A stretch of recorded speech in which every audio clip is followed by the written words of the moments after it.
let's talk about the laws of thermodynamics. What does that have to do with anything with God and the Bible? That will actually prove the existence of God, actually. So these laws I always use when I argue with an atheist or a person who does not believe in God. One of the things you must understand is, okay, how you can prove that God exists is that you got to think about this. How were we created? All right? And you have to start by the very first source, by how were we created. All right? Think back, okay? And people are going to say all a bunch of things. Oh, maybe, two meteorites clash together from this dark matter, then from dark matter, then from gas, and then from gas, and then evolved into a little bit of matter, and blah, blah, blah, blah. They'll give all kinds of things, all right? But whenever they blab off something that you don't understand, or something scientific, all you have to understand is this. No matter what they say, you have to ask them this question. You have to ask them this question. Where did that come from then? Amen. Yep. See? You have to keep asking them that. Then they'll probably say something else. Well, then it came from this and this and this. And I said, where did that come from? Yeah. And these people I know who think that they're all smart, I keep asking them that. And they have to keep answering. Then they say, well, that came from this. And I said, okay, where did that come from? Right. And I keep asking them that. And guess where they're going to finally hit? They have to say, I don't know after that. Amen. See? Now, I can tell them where it came from. See? So I tell them this. Okay, so here's something you must understand.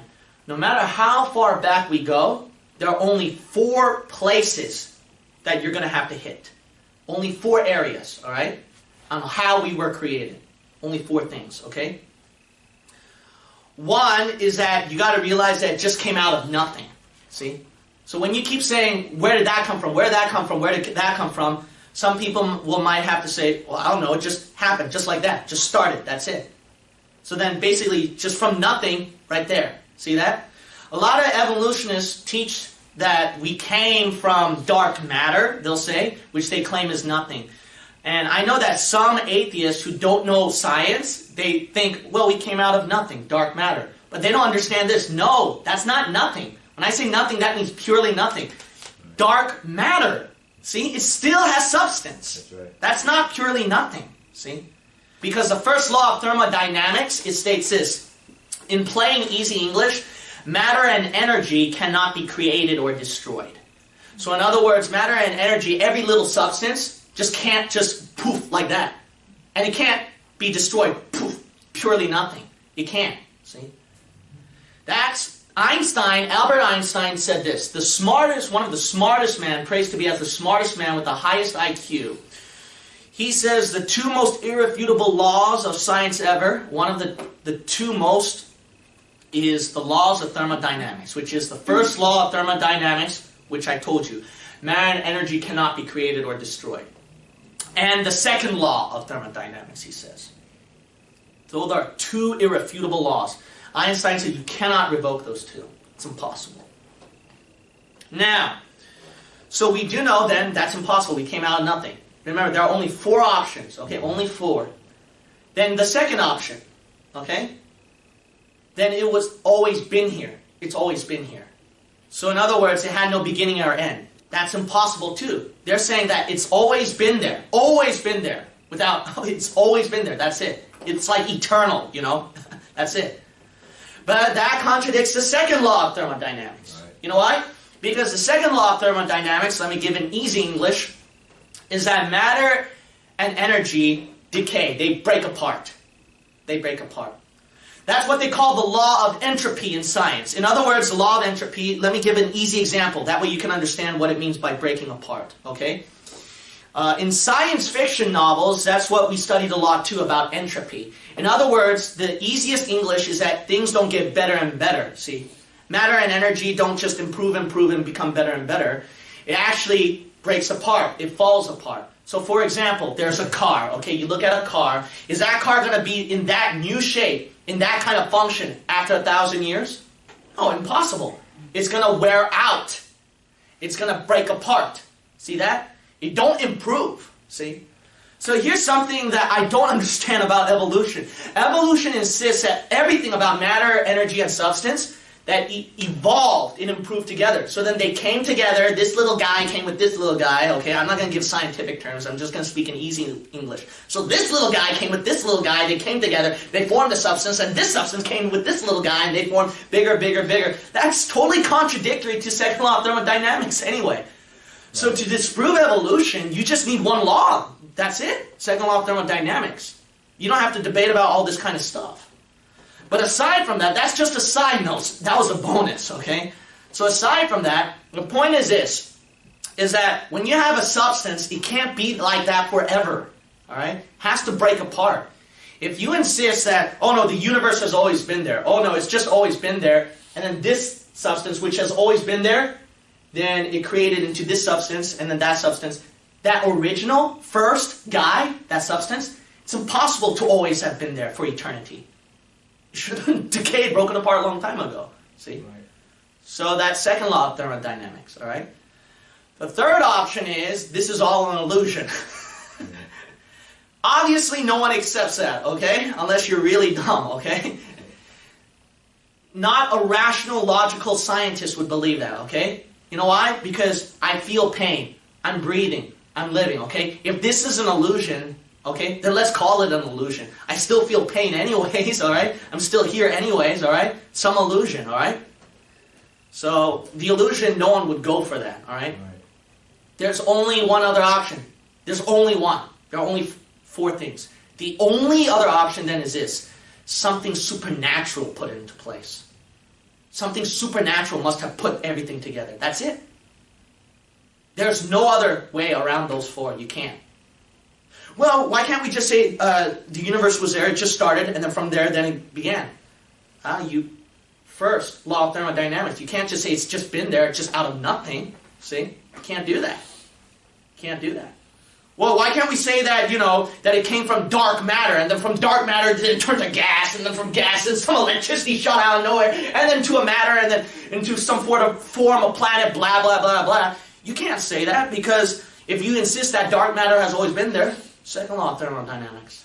It should have been broken apart a long time ago. Dark matter just does not stay there forever. See? Illusion, no one's going to go with that.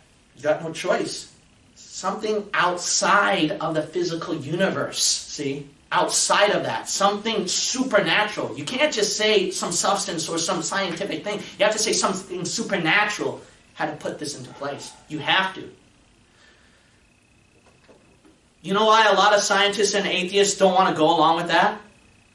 They know that. A lot of them actually do know about this. Yeah. But you know why they don't?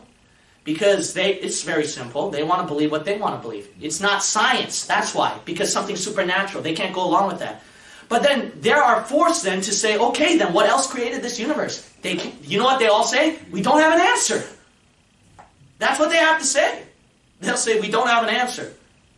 So you're telling me, okay, so then you don't have an answer how this world came into play, but you just take it by blind faith that those substances created and evolved into us. You see that? Wouldn't it be easier to have something that's more logical? True, it is by faith we have to believe something supernatural came into play, but that's more logical. You see that? It's more logical, it's more reasonable. And you have to think this too. Something supernatural created this complex universe too. Everything into place. See that? What do you think sounds more, which one is more easier faith to believe in? You see that? Is it easier faith to just say, we don't have an answer, but we're just going to have to take it by faith that through these substances we evolved into place? You can't do that. Or is it easier to have faith in something supernatural? Just put it all over together here. What do you think is easier faith? See that? These guys don't have an answer. See? But we already have our answer. These guys take it by blind faith. I know it's impossible that it came out of nothing. I know it's impossible that the substance has always been there, but we're just going to have to take it by blind faith that somehow it was there and then evolved. You see? Who's a stupid guy now? You see that? So it demands the existence of God. It demands the existence of God, the laws of thermodynamics. You cannot be an atheist. Don't be afraid of their scientific terms, all right, about how this world came into place. All you have to do is just keep asking it, where did it come from? Where did that come from? Where did that come from? Just keep asking them that question. And then they're going to have to come only these 4 areas. They're going to have to do that. The only 4 areas, purely out of nothing, contradict first law of thermodynamics. It's always been there, contradict second law of thermodynamics. It's an illusion. No one's going to say that. The 4th thing, something supernatural. I was talking with an atheist, I remember, and he gave all these words about how this world came into place. And I said, where did that come from? Where did that come from? Where did that come from? Finally, he came into nowhere. He's like, I don't know. And I told him something supernatural had to come into place.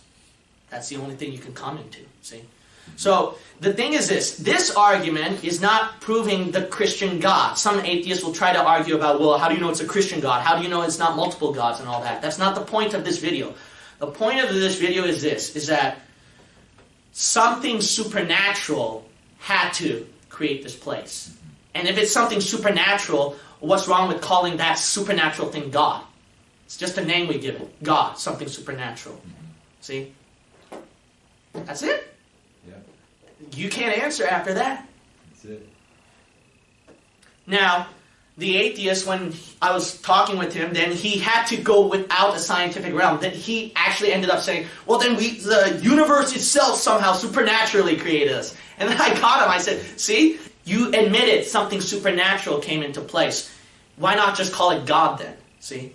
Now, how do we know that which God is right? Is the universe God? New Agers believe that. Or is it the multiple gods, the Greek gods? Or which is the right God? Then this is where you Christians come into play, all right?